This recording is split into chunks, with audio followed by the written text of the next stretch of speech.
Ce matin, je veux commencer une petite série avec vous qui s'intitule les 10 attitudes à adopter pour voir l'accomplissement de sa prophétie. 10 attitudes à adopter pour voir l'accomplissement de sa prophétie.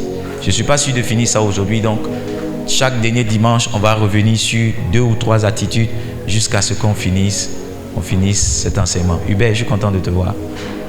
Bienvenue. Si naturel est le naturel pour toi, mon Dieu, nous le voulons en ce lieu. Yes. Alors, c'est quoi la prophétie? Allons-y ensemble, si vous permettez. Daniel chapitre 9. On va lire le verset 1 au verset 2. Daniel chapitre 9. La première année de Darius, fils d'Assuérus, de la race des Mèdes, lequel est devenu roi du royaume des Chaldéens. La première année de son règne, moi, Daniel, je vis par les livres qu'il devait s'écouler 70 ans pour les ruines de Jérusalem, d'après le nombre des années dont l'Éternel avait parlé à Jérémie le prophète. Dont l'Éternel avait parlé à Jérémie le prophète. Pour ne pas vous fatiguer, une prophétie est une prédiction divine. Une prophétie est quoi? C'est une prédiction divine. C'est la révélation d'un futur que Dieu accorde à ses enfants par un canal bien précis. C'est la révélation du futur pour l'homme que Dieu accorde à ses enfants par un canal bien précis. Par quoi? Par un canal bien précis. La prophétie, c'est quoi? C'est une prédiction divine.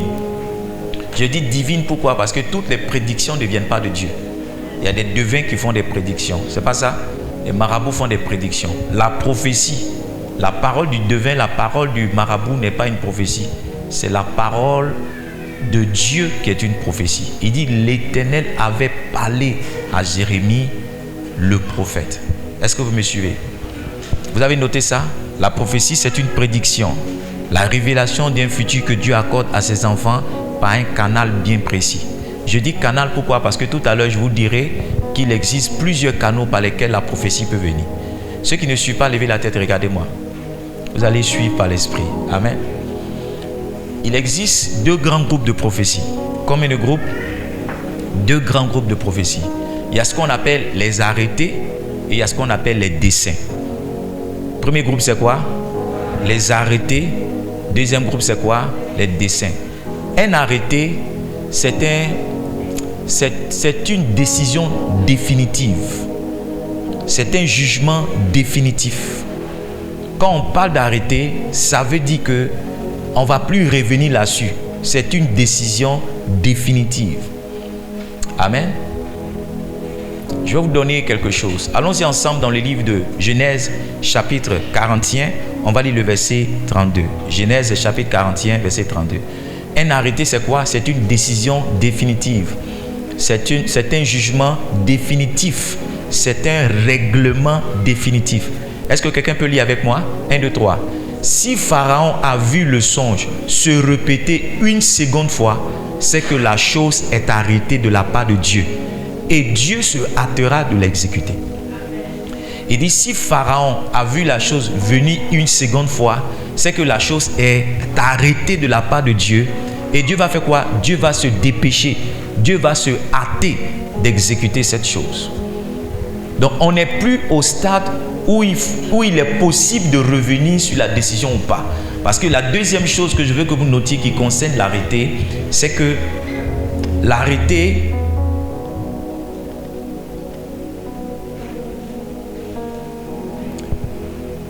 est une décision écrite d'une autorité administrative. Et elle est irrévocable. Elle est comment? Irrévocable. C'est un règlement définitif, mais c'est aussi une décision qui vient d'une autorité. Donc, parce qu'elle vient d'une autorité, elle est irrévocable. On ne peut pas la changer. C'est pourquoi Joseph dit à Pharaon, si Pharaon a vu cela venir une seconde fois, c'est que Dieu va se dépêcher de faire. Dieu va le faire. Donc, ce que vous devez comprendre, les prophéties qui sont des arrêtés, l'homme ne peut pas intervenir, l'homme ne peut pas changer ça. Yes. Les prophéties qui sont des arrêtés, l'homme ne peut pas faire quoi? Est-ce que vous pouvez me suivre? Je peux avoir votre attention, s'il vous plaît? Les prophéties qui sont des arrêtés, l'homme ne peut pas faire quoi? L'homme ne peut pas les changer. Ces prophéties-là sont irrévocables. Elles sont irrévocables. L'homme ne peut pas les changer. La seule chose que tu peux faire, ou sinon les deux seules choses que tu peux faire, c'est de trouver la sagesse pour que quand Dieu est en train de faire la chose, elle ne t'affecte pas. Est-ce que vous me suivez? Par exemple, revenons dans le texte de Genèse chapitre 41, verset 32. Genèse 41, verset 32. Genèse 41, verset 32. Si Pharaon a vu la chose se répéter une seconde fois, c'est que la chose est arrêtée de la part de Dieu et Dieu se hâtera de l'exécuter. Verset 33. Regardez ce que Joseph a dit. Maintenant que Pharaon choisisse un homme intelligent et sage et qu'il le mette à la tête du pays. Donc Joseph a dit, ce que tu as vu là, forcément Dieu va faire. On n'est plus au stade de, on va prier pour changer ça, on va prier pour faire ça, ça va arriver. Donc ce qu'il faut faire, c'est de trouver la sagesse pour que lorsque la chose arrive, cela ne nous affecte pas. Il peut arriver une guerre dans une nation et cela ne t'affectera pas. Parce que Dieu peut avoir arrêté cela comme étant un passage obligé pour la nation. Mais toi, parce qu'étant informé, tu as pris des dispositions justement pour ne pas être affecté par cela. Est-ce que vous comprenez? Verset 34, on va lire jusqu'au verset 36. Que Pharaon établisse des commissaires sur le pays pour lever un cinquième des récoltes de l'Égypte pendant les 7 années d'abondance. Verset 35. Qu'il rassemble tous les produits de ces bonnes années qui vont venir, qu'il fasse sous l'autorité de Pharaon des amas de blé, des approvisionnements dans les villes et qu'il en ait la garde. Verset 36. Ces provisions seront en réserve pour le pays, pour les 7 années de famine qui arriveront dans le pays d'Égypte, afin que le pays ne soit pas consumé par la famine. Donc, devant ce qui a été arrêté, qu'est-ce que Joseph a fait? Il a trouvé la sagesse pour ne pas être affecté par l'événement que Dieu allait produire. Donc, un arrêté, c'est une décision que Dieu a prise. Elle est irrévocable. La seule chose que tu peux faire, c'est Seigneur, quelle est la sagesse pour que lorsque cette chose-là arrive, je ne sois pas affecté. La deuxième chose que tu peux faire devant un arrêté, c'est de prier pour que le moment de la survenance de la chose soit différé. Ça va arriver certainement, mais je peux prier pour que, au lieu que ça arrive en septembre, parce que je ne suis pas prêt, que cela arrive en octobre. Quelqu'un comprend ce que je suis en train de dire? Seigneur, tu ne vas pas revenir sur ta décision, c'est vrai. Mais la seule chose que je te demande, s'il te plaît, je me rappelle l'histoire de Jephthé. Quand Jephthé devait aller en guerre, qu'est-ce qu'il a fait? Il a fait une promesse à Dieu. Il a dit, si je vais en guerre, que tu me permets de remporter la guerre, la première personne qui viendra me dire félicitations, je t'offre cette personne en holocauste. C'est pas ça? C'est un arrêté. Il ne peut pas revenir sur ça parce que c'est un engagement qu'il prend avec Dieu avant de partir en guerre.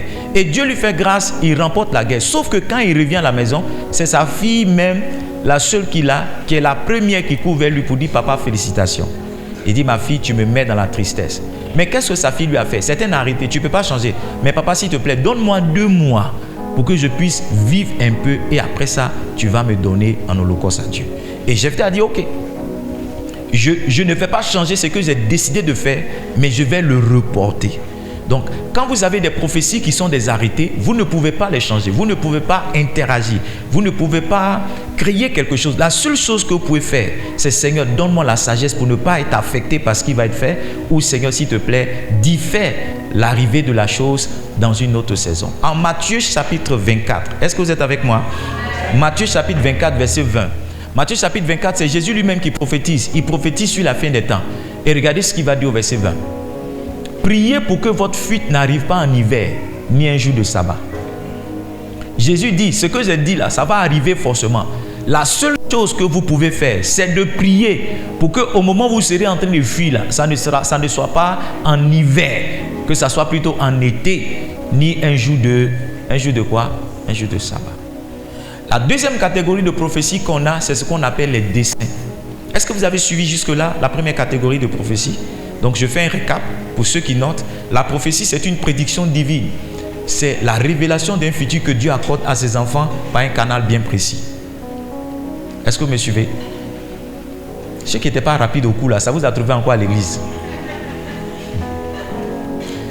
Ceux qui n'étaient pas rapides en classe là, ça vous a trouvé en quoi à l'église? La prophétie, c'est quoi? C'est une prédiction divine. C'est la révélation d'un futur que Dieu accorde à ses enfants par un canal bien précis. Il y a deux grandes catégories de prophéties. La première catégorie, c'est les arrêtés. Les arrêtés, c'est un règlement définitif, irrévocable. On ne peut pas revenir là-dessus. C'est une décision prise par une autorité. D'accord? Et donc, les deux seules choses qu'on peut faire lorsqu'on est en face d'un arrêté, c'est de trouver la sagesse pour ne pas être affecté par ce qui va arriver. Deuxième chose, c'est de prier pour que la chose soit différée, que sa venue arrive. Tu reçois un notaire qui veut te inviter dans ta maison, tu dis notaire, la décision là, elle vient du juge, c'est vrai, je ne peux pas revenir là-dessus, mais s'il te plaît, au lieu que ce soit lundi, permets-moi de prendre mes affaires jusqu'à mercredi, jeudi, tu vas venir prendre les clés. Hello? C'est pas ça? Voilà. La deuxième grande catégorie, l'intention aussi traduit la volonté. Ce que je veux pour toi dans 5 ans. J'utilise un homme pour te le montrer, j'utilise une femme pour te le montrer, ou bien j'utilise ton rêve, j'utilise ton songe pour te le montrer. Ça, c'est ma volonté pour toi. C'est mon dessein pour toi. En réalité, je vais vous dire la vérité, ce n'est pas toujours la volonté de Dieu qui s'accomplit dans nos vies. Parce que dans ce que Dieu veut pour nous, il y a une partition très importante que nous jouons. Donc, si nous sommes absents de la responsabilité que nous devons assumer, quoi que Dieu veuille quelque chose pour notre vie, nous allons passer à côté de cette chose. Donc, quand Dieu nous révèle son intention, sa volonté, c'est à nous maintenant de chercher la sagesse pour que la volonté de Dieu soit établie, manifeste et révélée dans notre vie. Est-ce que vous me suivez jusque-là?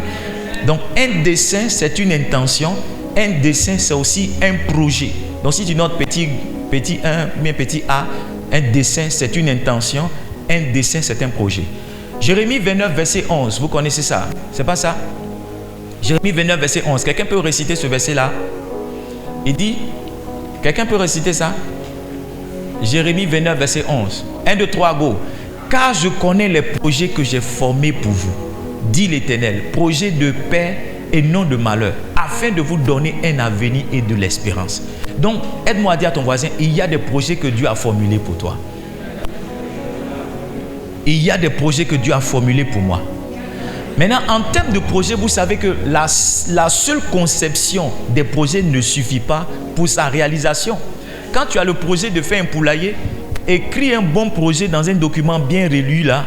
Ça ne suffit pas pour que tu aies des poulets, que tu bouffes l'argent des poulets. C'est pas ça. Il y a d'autres choses qui rentrent en ligne de compte pour que ce qui est écrit dans ton projet là devienne une réalisation. Et c'est ces choses qui rentrent en ligne de compte là. Je veux t'enseigner 10 attitudes qu'il faut adopter. Pour que quand Dieu t'a montré son intention, pour que lorsque Dieu t'a révélé son projet, tu puisses assumer la pleine responsabilité de ce qui te revient pour que tu puisses voir cette prophétie-là être une réalité. Avant que je n'aille plus loin, je vais vous lire un témoignage d'un frère qui est venu. On a partagé ça la dernière fois, mais je lis à ce niveau de mon propos. Surnaturel est le naturel pour toi, mon Dieu. Nous le voulons en ce lieu. Vous êtes là puis vous êtes parti. Est-ce que vous apprenez quelque chose? Je ne suis pas pressé, je veux prendre mon temps. Il m'a envoyé le message le mercredi. Il dit: Shalom, homme de Dieu. J'ai vu la prophétie se matérialiser. Tu verras ta prophétie aussi se matérialiser au nom de Jésus. Après 6 mois, donc février, donc il a reçu une prophétie et 6 mois après, il a vu. Et il est précis dans les dates. Il est précis. C'est pourquoi il est très important que je vous lise cette prophétie, parce que je vais vous dire exactement qu'est-ce que le monsieur a fait et puis la prophétie est devenue une réalité. Il y a des gens qui ont des prophéties mais qui ne se rappellent plus à quel moment on leur a donné la prophétie. Qui leur a donné la prophétie, ils ne se rappellent pas. Il dit, parce que ce que tu m'as dit 6 mois après, ça s'est réalisé. Donc c'est dans le mois de février que ça s'est réalisé. En d'autres termes, tu m'as donné la prophétie en septembre. Il dit, donc février que vous avez annoncé. Il dit, je suis au Canada actuellement. Je bénis Dieu. Il me faille exprimer ma reconnaissance de plus belle. Pour l'instant, la plupart de mon entourage ne sait pas encore. J'attends de bien et mieux m'installer pour rendre la chose officielle. Mais vous, à vous, je le dis, car votre Dieu ne vous cache rien. Amen. Merci encore, homme de Dieu. Priez pour moi. Je veux faire partie des personnes que vous soutenez et tenez sous vos ailes.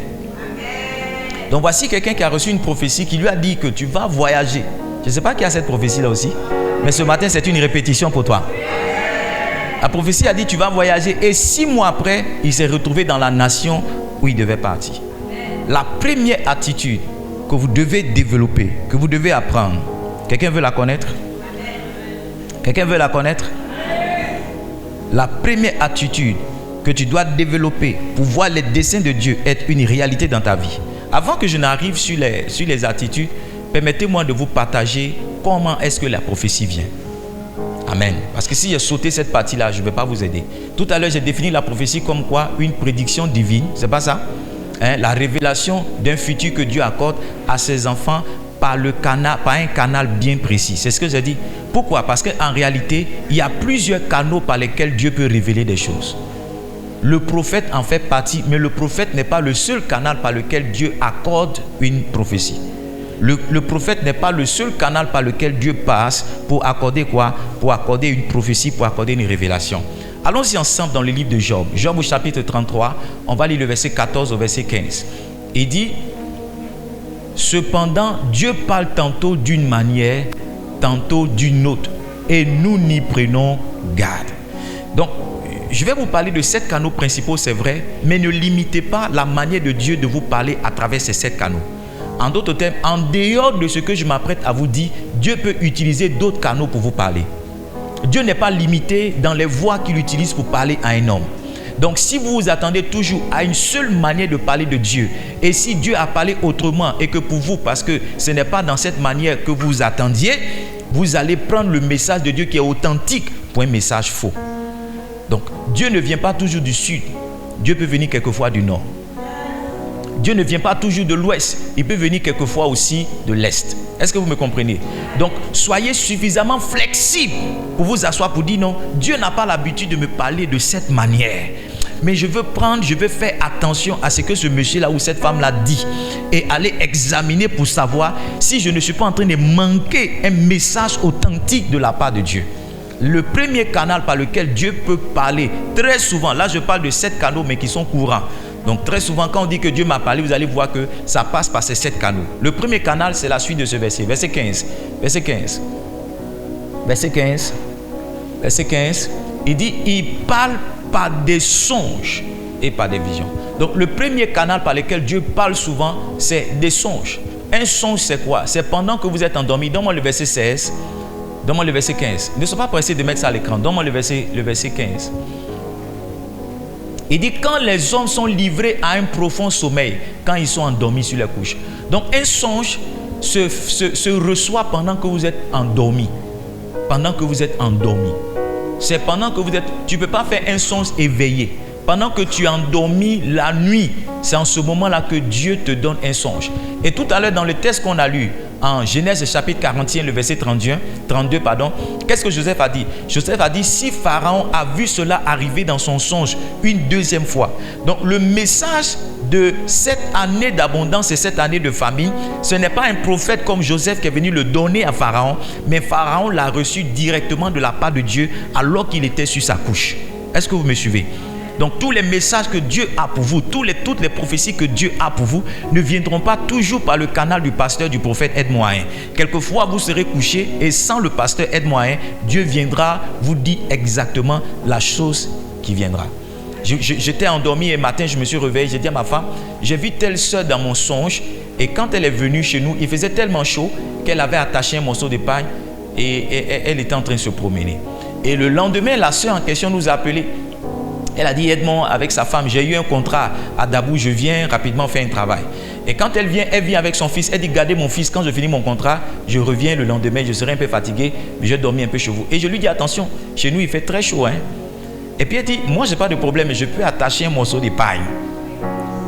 Et quand elle me dit ça, ma femme et moi on se regarde. Parce que j'ai dit ça la veille à ma femme que voici ce qui s'est passé. Elle dit, qu'est-ce qui s'est passé? J'ai dit ce que tu dis à l'instant, Dieu m'a montré ça dans mon songe.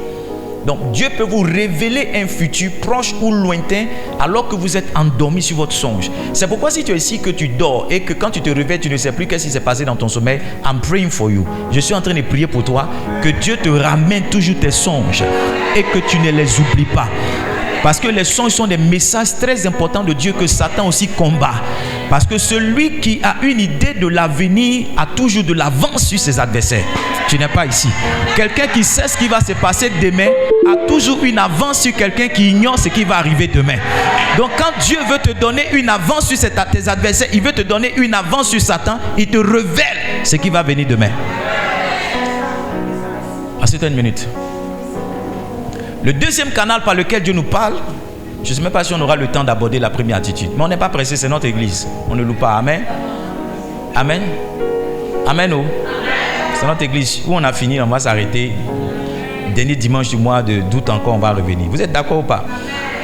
Le deuxième canal par lequel Dieu passe pour te parler, c'est par des visions. Par quoi?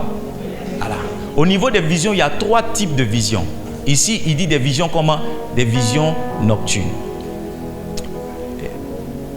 Il y a 3 types de visions. Le premier type de vision, c'est ce que j'appelle, c'est pas grave, si on ne donne pas dans le même sens, c'est pas grave. Les visions spirituelles. La vision spirituelle, c'est quoi? Pendant que tu es là, il y a des choses que tu vois dans ton esprit. Tes yeux physiques ne voient pas cette chose, mais ton esprit est en train de voir. En général, quand je suis en train de prophétiser, Dieu me donne des visions spirituelles. Pendant que je vous regarde, je dis, je vois telle chose. Je ne vois pas avec mes 2 yeux qui sont là. Je vois avec les yeux de mon esprit. Quelqu'un va dire comment ça se passe. Ce sont des images que Dieu envoie dans ton cerveau. Ce sont des images que Dieu envoie dans ta pensée. Il y a des choses que tu vois et ces choses-là viennent, quand tu as avancé dans le prophétique, ces choses-là viennent quelquefois avec des explications, avec une interprétation et un message que tu dois ressortir pour donner à la personne qui est en face de toi. Ok? Est-ce que vous me suivez? Donc, il y a ce premier type de vision que j'appelle les visions spirituelles. Voilà. C'est ce qui est arrivé par exemple à Paul. Quand Paul prend le chemin de Damas, la Bible dit qu'en chemin, c'est pas ça, il voit une forte lumière. Est-ce que vous êtes avec moi? Mais la Bible dit que les yeux de Paul, c'est pas ça. Paul devient aveugle, mais Paul continue d'entendre une voix. Donc dans la vision spirituelle, ce n'est pas vos sens physiques là qui marchent, mais vous pouvez entendre la voix du Seigneur qui vous montre des choses. Donc je peux avoir les yeux fermés et continuer de voir les choses que Dieu me montre. Pendant que je suis en train de parler comme ça, il y a des choses que Dieu a commencé à me montrer depuis que je suis là. Quelqu'un veut savoir ces choses-là? Yes. Le deuxième type de vision, c'est ce que j'appelle les visions nocturnes. Donc tout à l'heure, quand vous êtes endormi, c'est ce qu'on a vu en Job chapitre 33, verset 15. Quand vous êtes endormi, Dieu vous donne une vision. Dieu vous donne une vision. Yes.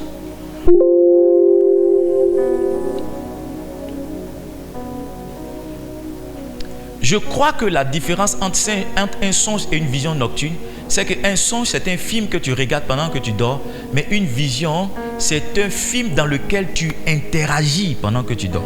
Est-ce que vous voyez la différence? Tu ne vois pas la différence? Un songe, c'est un film que tu regardes pendant que tu dors.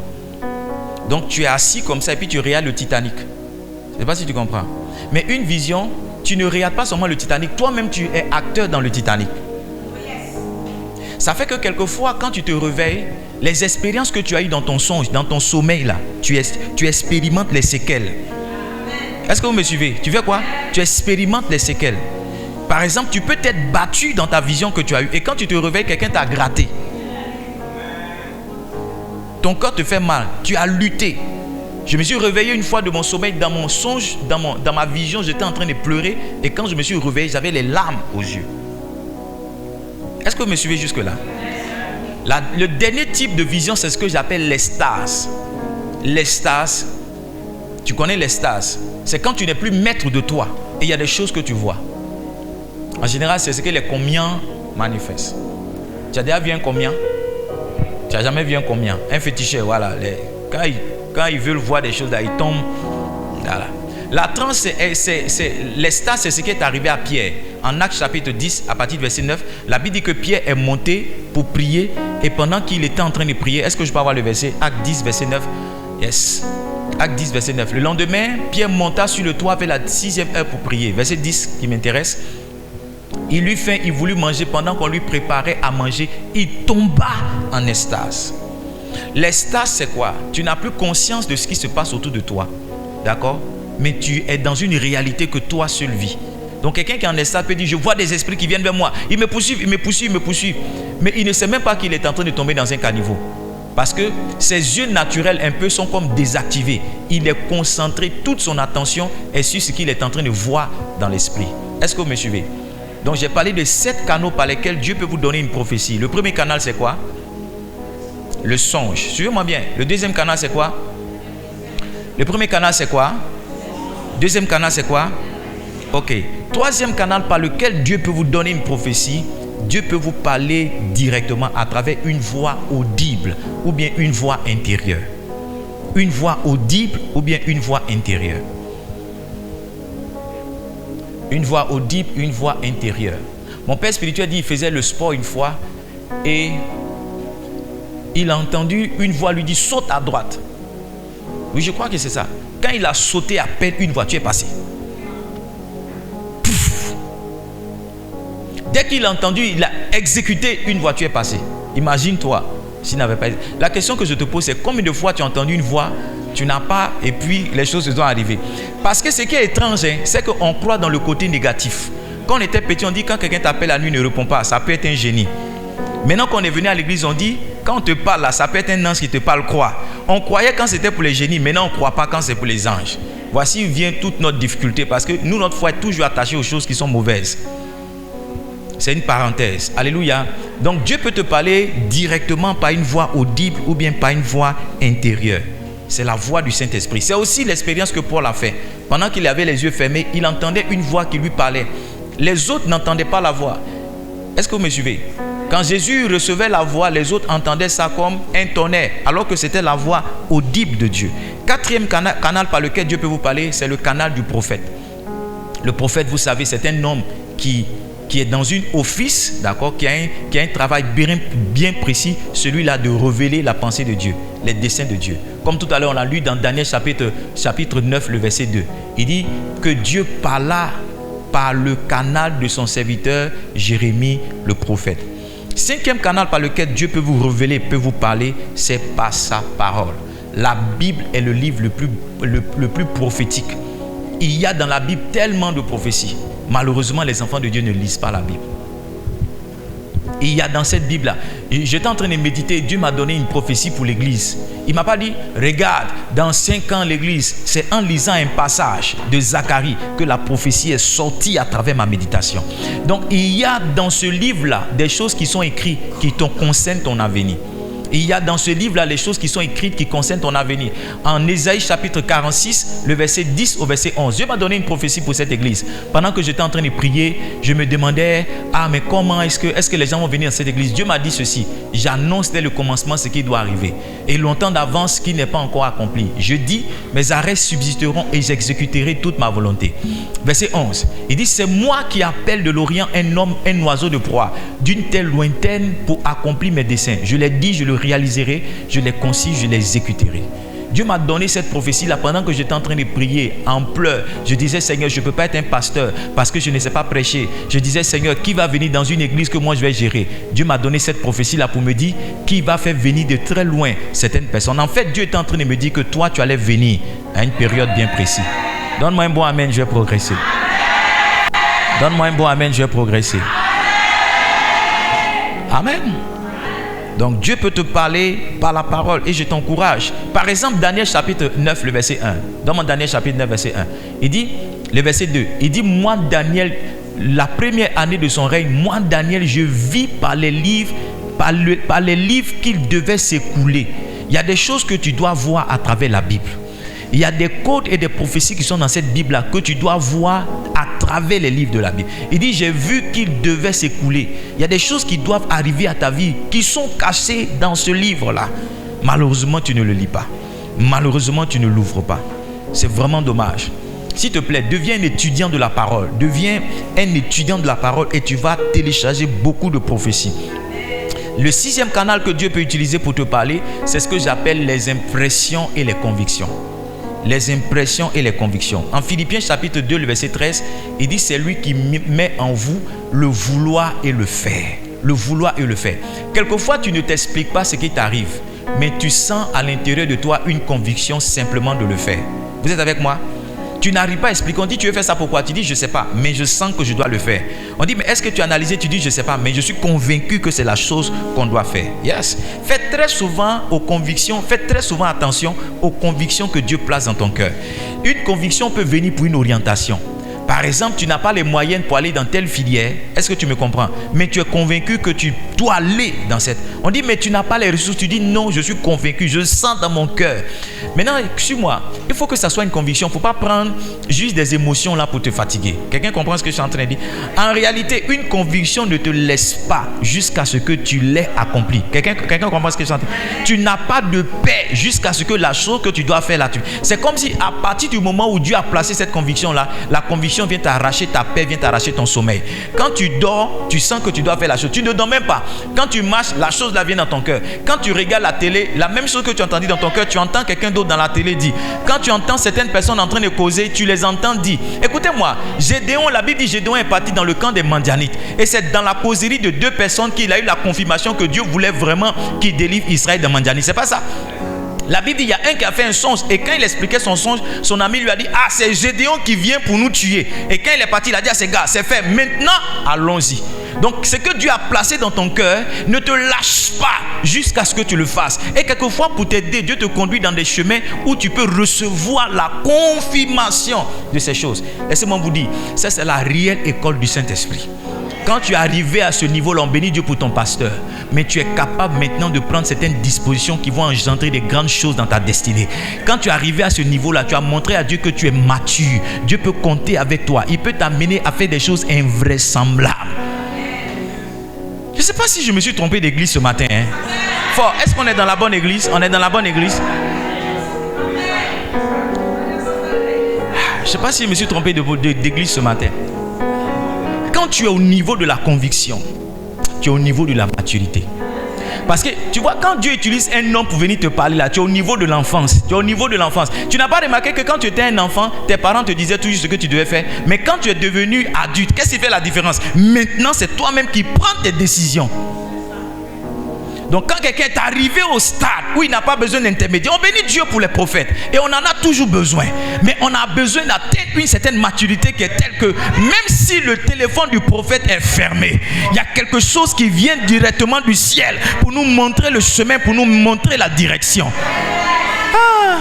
Si le prophète devait confirmer tout ce que Dieu met dans le prophète va devenir fou. Hello?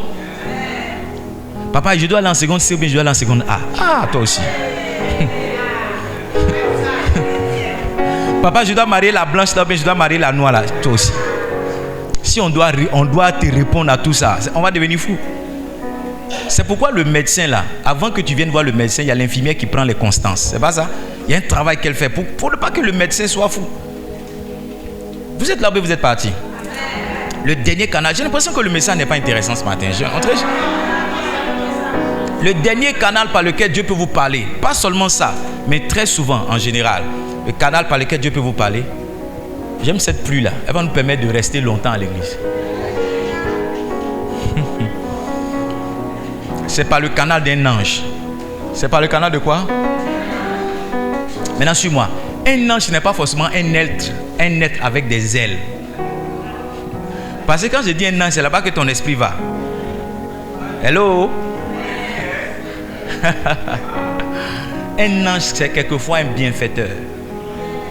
Yes. En fait, quelqu'un que tu ne connais ni d'Adam ni d'Ève, un prophète que tu n'as jamais vu, peut apparaître dans sa dimension d'ange. Quelqu'un qui te dit une phrase, quand tu te retournes, tu ne le vois plus. Quelqu'un qui te dit deux mots, tu cherches son numéro, tu vas sur Facebook, tu ne le retrouves pas. Il se présente à toi comme ceci, mais tu ne le retrouves plus jamais. Nous tous qui sommes ici, il y a une expérience comme ça qu'on a faite. Ça, c'est les messages authentiques de Dieu. Un inconnu te parle. La Bible dit, manifestez quoi? L'hospitalité. Hébreux chapitre 13, je crois que ça doit être le verset 2. Hébreux 13, verset 2. Il dit, manifestez l'hospitalité. Quelques-uns, en la manifestant, ont reçu des anges sans le savoir. C'est ça? N'oubliez pas l'hospitalité, car en l'exerçant, quelques-uns ont logé des anges sans le savoir. Les gens qui ferment leurs portes sauvagement, qui ne sont pas contents. Non, non, non. Quelquefois, Dieu t'a... J'ai envie de descendre, mais ça me fatigue. Quelquefois, Dieu t'envoie quelqu'un que tu ne connais pas, qui est dans le besoin. Non, tu vois, Dieu a placé le besoin pour que tu lui ouvres ton portail. En réalité, c'est un messager de Dieu. Laissez-moi descendre. Écoutez-moi, la Bible parle d'une femme qui s'appelle Rahab. Elle s'appelle comment? Rahab. Il y a 2 personnes qui sont arrivées à Jéricho. Et ces personnes-là étaient dans un besoin parce qu'ils n'étaient pas en sécurité. C'était des espions. La Bible dit que Rahab leur a ouvert sa porte. Elle les a cachés. Après, elle leur a montré le chemin pour qu'ils puissent disparaître. Qu'est-ce qui s'est passé? Ils ont fait un serment avec Rahab. Ils ont dit, nous avons été mandatés pour détruire toute la vie de Jéricho. Mais à cause de ce que tu nous as manifesté l'hospitalité, écoute-moi, il y aura une exemption pour toi.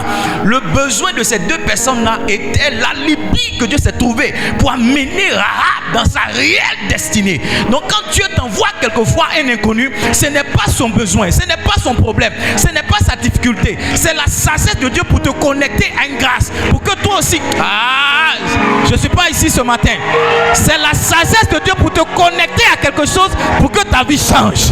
Donc ne regarde pas seulement le besoin de celui qui est devant toi, va plus loin et regarde la grâce que quelqu'un peut transporter.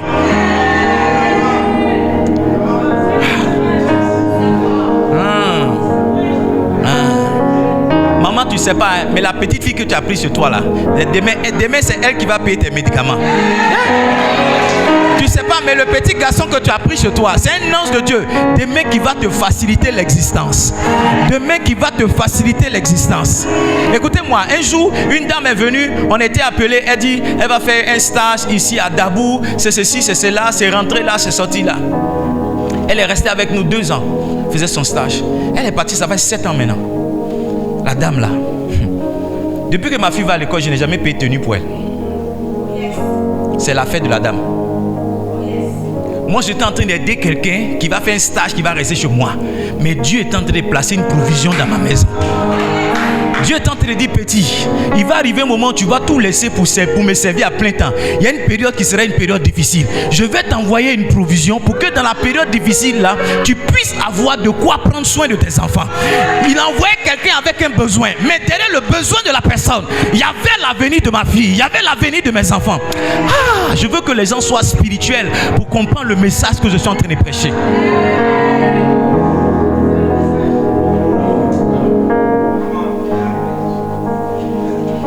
Chez nous, nous a dit, si un inconnu frappe à ta porte, n'ouvre pas, c'est un génie. Je suis venu vous dire que Dieu introduit dans nos vies aussi des anges. Combien d'anges tu as laissé passer? Un monsieur m'a arrêté à Dabou ici. Il dit qu'il était au Maroc ou bien dans quel pays là, qui voulait partir en Europe. Quand on les a rapatriés, on les a mis dans un avion et puis on les a jetés en Côte d'Ivoire. Lui, il est Kenyan. Que l'ambassade se trouve au Libéria. On lui a dit qu'en passant par ici, il peut aller au Libéria. Est-ce que je peux l'aider la nuit là? J'ai dit, mon frère, tout ce qui est sur moi c'est 1500, prends, tu as parti. Quand je lui ai donné les 1500, dès que j'ai tourné, j'ai plus vu le gars. À partir du moment où j'ai plus vu le gars, j'ai commencé à être connecté comme à ce pays du Kenya. C'est plus tard qu'on m'a dit, regarde, je veux que je fais une conférence à des pasteurs qui étaient au Kenya. J'ai même reçu une invitation pour aller au Kenya. Quand on est parti au Ghana l'année dernière, chaque fois qu'on s'asseyait avec quelqu'un, quand il se présente, il dit, where are you from? Il dit Kenya. Ma femme et moi on se regarde. Je dis, where are you from? Il dit Kenya. On mange telle personne, where are you from? Kenya. On mange telle personne, where are you from? Kenya. Je dis à ma femme, décidément cette nation ne me laisse pas. Pas plus tard qu'hier, on a présenté le Kenya à la télé et mon fils fort m'a dit, papa, c'est pas le pays où tu dois partir là. J'ai dit si. Et je lui ai dit, suivez-moi. Je lui ai dit, j'ai quelque chose avec cette nation. Je suis sûr que c'est venu avec cet inconnu qui a pris mes 1500 qui est parti.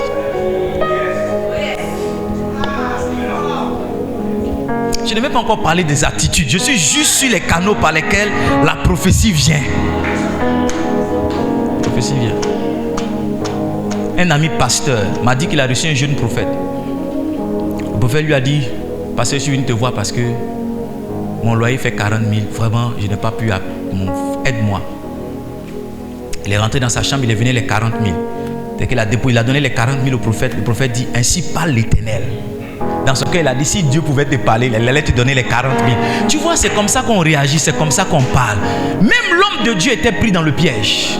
Dans son cœur, il a dit, si Dieu te parle, il va te dire où trouver les 40 000. Mais pauvre 40 000, tu es venu prendre. Prends, tu vas aller payer ton loyer, laisse-moi. C'est quelle prophétie tu veux me donner ici?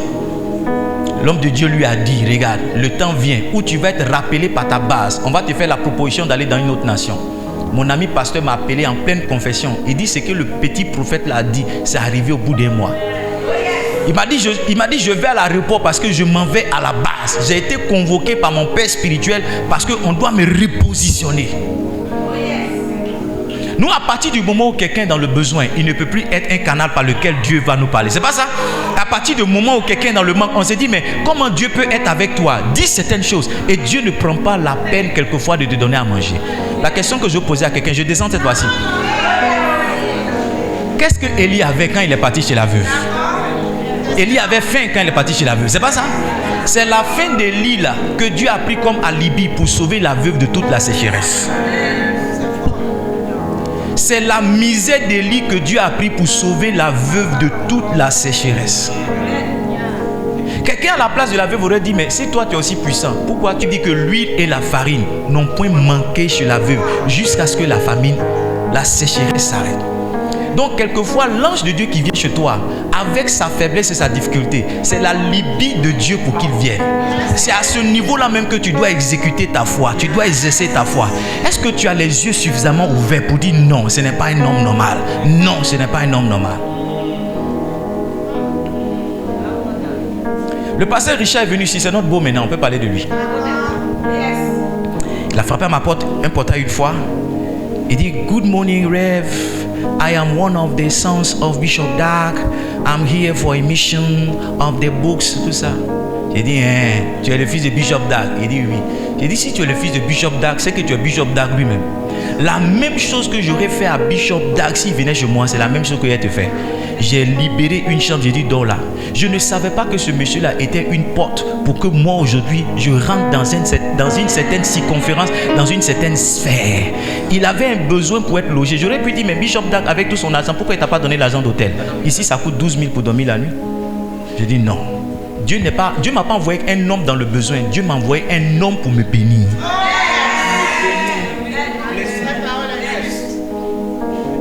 Je ne sais pas si je suis dans la bonne église. Dieu a fait quoi? Aujourd'hui, il a marié ma fille. Dieu a envoyé un homme pour faire quoi?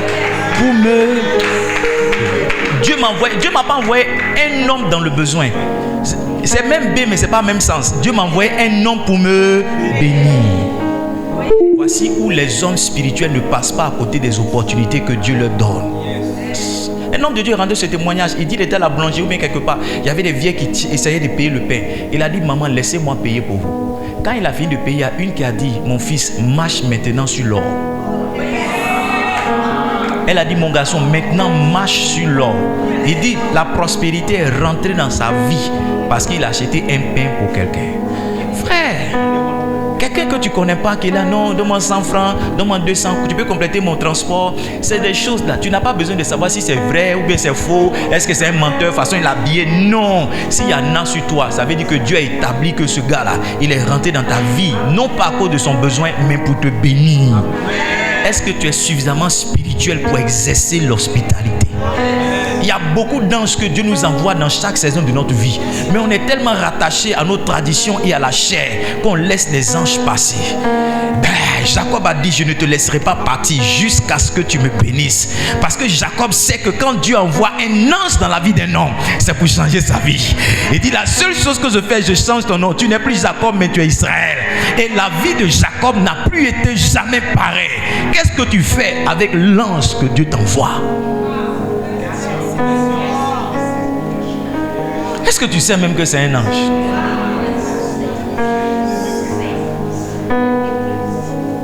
Est-ce que tu sais? En général, c'est les gens qu'on maltraite chez nous-mêmes. Ce que tes enfants ne font pas là, tu dis à l'enfant de quelqu'un de faire. Je vous dis la vérité.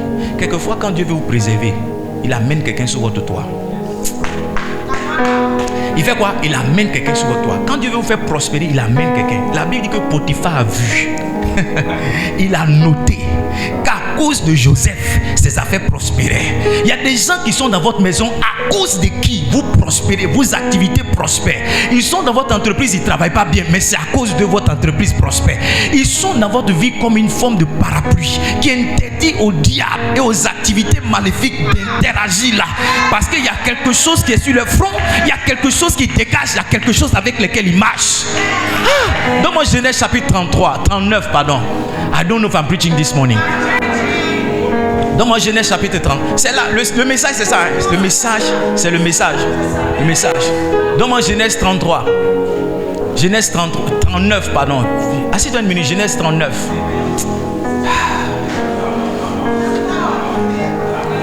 Hein? Genèse 39. Assieds-toi ma fille. On fit descendre Joseph en Égypte et Potiphar, officier de Pharaon, chef des gardes égyptiens, l'acheta. Potiphar pensait qu'il avait acheté un esclave, mais Dieu lui avait donné une bénédiction. Il dit il acheta des Ismaélites qu'il avait fait descendre. En réalité, si les Ismaélites étaient spirituels, ils n'allaient pas vendre Joseph.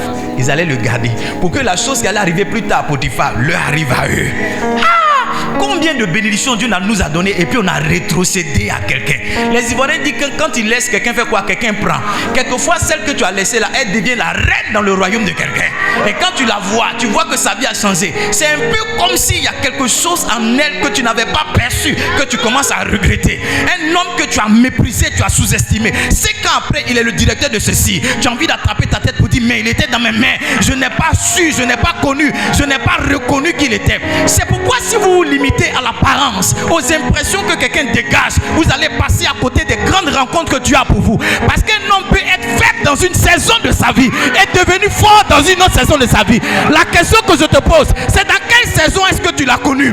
Parce que si tu m'avais connu il y a 10 ans, tu ne m'acclamerais pas aujourd'hui parce que j'étais un homme sale et pauvre et misérable. Mais maintenant je suis quelqu'un qui attire les regards et qui attire les acclamations des gens. Dans quelle période est-ce que tu rencontres cette personne?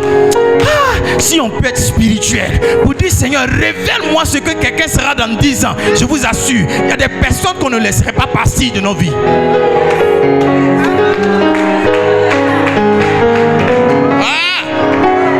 I don't know if I'm preaching. Si, aide-moi à dire à quelqu'un, si on pouvait être spirituel.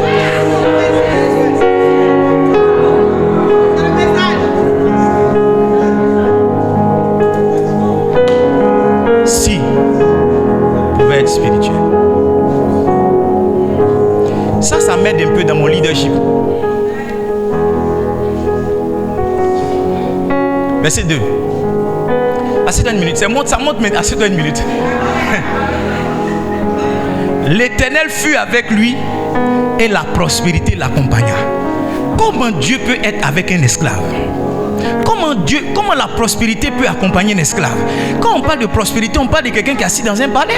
Mais la Bible dit que la prospérité accompagnait Joseph. Écoute-moi, quelquefois il y a certains anges, la chose qu'ils ont eux-mêmes ne parle pas pour eux, mais la chose parle pour quelqu'un d'autre. La chose qu'ils ont ne parle pas pour eux, mais ça parle pour quelqu'un d'autre. Ça veut dire que c'est comme s'il est incapable de s'enrichir lui-même.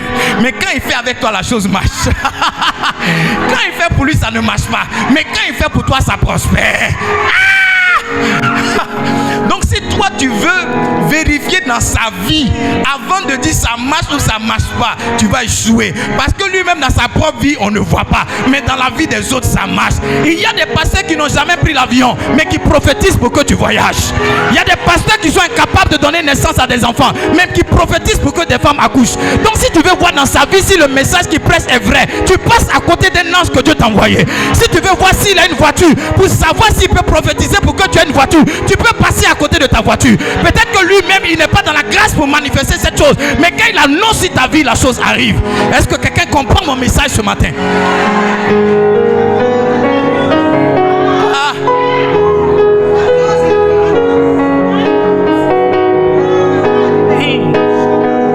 Comment Joseph, la Bible dit que la prospérité l'accompagnait, un esclave. Combien de prospérité on a laissé partir? Combien de Joseph on a laissé partir?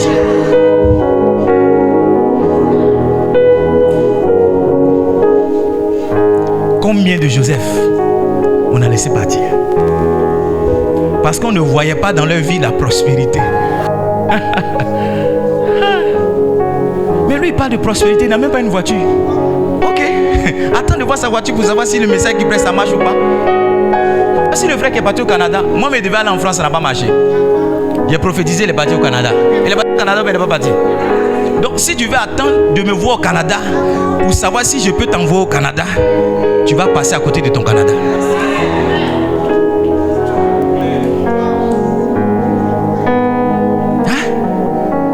Mais lui, il dit qu'il est parti au Canada. Lui-même, il ne connaît pas la route du Canada.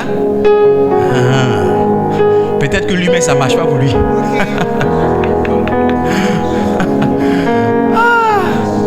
Allah, j'ai dit, c'est le message. Beaucoup d'entre nous, on a laissé passer les anges. La bonne nouvelle, Dieu va ramener ces anges. Dieu va faire quoi? On a vu un verset, Jonas chapitre 3, verset 1. Je reviens tout à l'heure sur Genèse 39. On n'a pas encore fini. Mais revenons, je veux prophétiser quelque chose. Asseyez-toi une minute. Permettez-moi de monter. Jonas 3, verset 1. Lis avec moi. La parole de l'Éternel fut adressée à Jonas une seconde fois. Je disais hier aux retraitants que Dieu n'est pas le Dieu de la chance unique. Dieu peut te donner une seconde chance. Il peut te donner... Le message que je prêche, Dieu est en train de guérir ton cœur, le préparer pour ramener un ange encore. Quand l'ange va rentrer dans ta vie, tu vas entendre ma voix et tu vas entendre ce message encore pour te dire: hé, celui qui est là, celle qui est là, maintenant tu as la révélation. Ne le laisse pas partir, ne la laisse pas partir.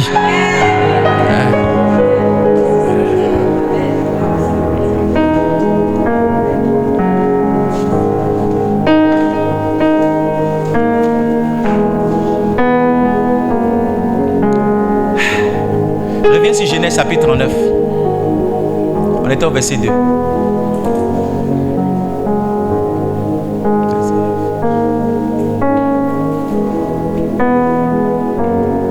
Quand je partais derrière, je lutte pour ne pas dire ça, mais je dis. Quand je partais derrière ma femme, je partais derrière son ami. Et elle m'a bloqué.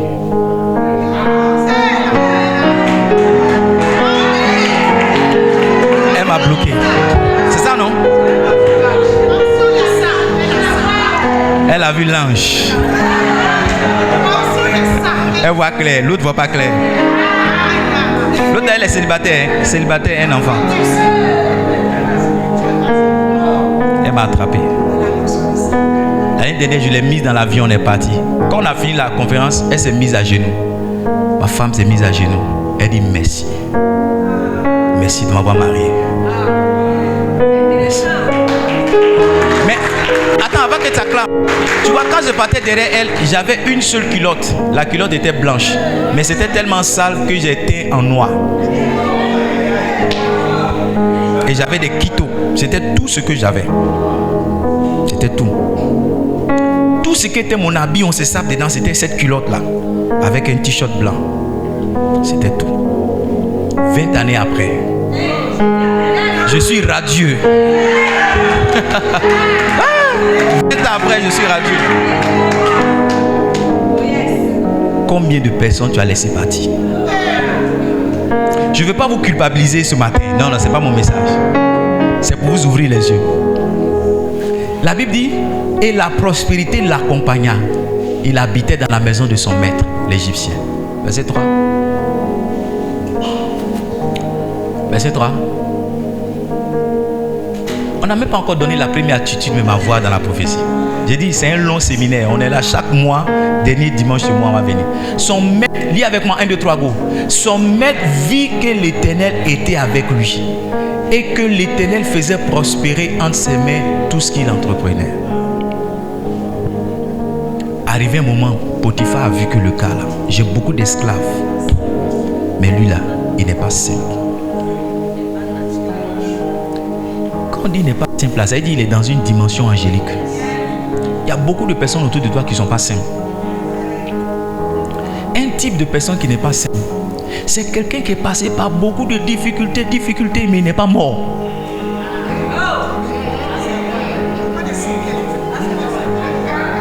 Ce genre de personnes-là, fais attention à elles.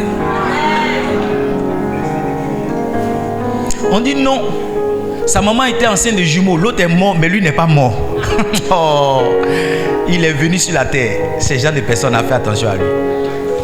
On dit non, il était à Boaké quand la guerre a commencé, il n'est pas mort. Il est parti à Man, la guerre l'a trouvé encore, il n'est pas mort. On dit ils ont tiré à la gendarmerie, il était là-bas, il n'est pas mort. Ce genre de personnes-là, fais attention. Ils ne sont pas simples. Verset 4, on va lire jusqu'au verset 5. Après ça, on va arrêter. Car ce matin, c'est notre église. Joseph, lis maintenant, regarde. Joseph trouva grâce aux yeux de son maître, qui l'employa à son service, l'établit sur sa maison et lui confiait tout ce qu'il possédait. Une chose qui était un avantage pour Potiphar, c'est qu'il a eu le flair et la révélation pour déceler qui était Joseph réellement. Maintenant, regardez, quand Satan ne voulait plus que Joseph continue d'être une bénédiction pour Potiphar, il a amené sa femme à créer toute une affaire. Et quand Potiphar va venir demander les comptes à Joseph, il ne va pas être spirituel, il va se limiter à ce que sa femme va dire. Il ne va pas prendre le temps d'aller interroger Dieu pour dire, mais ce gars-là, qu'est-ce qui est arrivé? Il va agir sur la base des émotions. Il y a beaucoup d'entre nous comme ça, on s'est séparés des anges à cause des émotions. Quelquefois, ce n'est même pas ce que la personne a fait, c'est ce qu'on t'a raconté, soi-disant qu'elle a fait. Et c'est à partir de là que tu as décidé que toi et cette personne-là, c'est fini, votre vie. Écoutez-moi, il y a des gens de qui on ne se sépare pas. Lui, il a le droit de se fâcher, toi, tu ne te fâches pas. Même quand il est fâché, tu fais un cadeau, tu vas lui dire, je suis venu te demander pardon. Parce qu'il y a des gens sur la terre, c'est pas mal.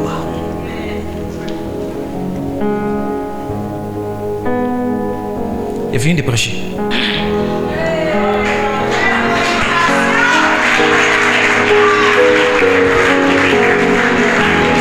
Le dimanche, dernier dimanche du mois.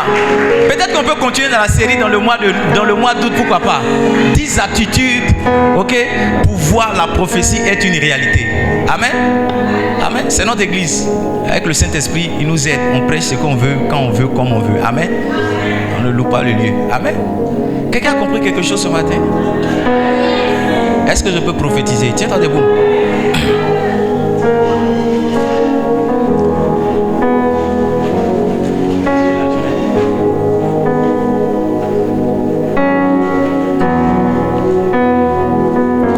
Regardez, une chose qui va arriver. Une chose qui va vous arriver, Dieu va vous connecter à des gens.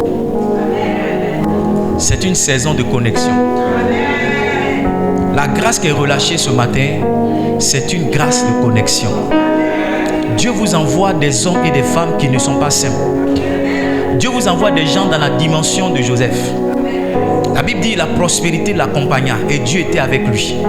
Il y a des gens à qui Dieu va vous connecter. Dieu ne vous connecte pas seulement à des hommes, mais il vous connecte à lui. La connexion d'avec Dieu s'établit par votre connexion d'avec ces personnes. Dieu va vous connecter à une prospérité. Pas parce que Dieu va amener beaucoup d'argent dans vos poches, mais Dieu va amener certaines personnes qui vont vous aider à vous enrichir. Certaines personnes qui seront une aide pour vous. Yes. Est-ce qu'on peut lever la voix? Commencez à rendre grâce à Dieu. Est-ce qu'on peut lever la voix pour dire merci à Jésus? Akavegouzi kavala. Mazende gevesi kavala vala. Vrante geves ki mama mama mama mama.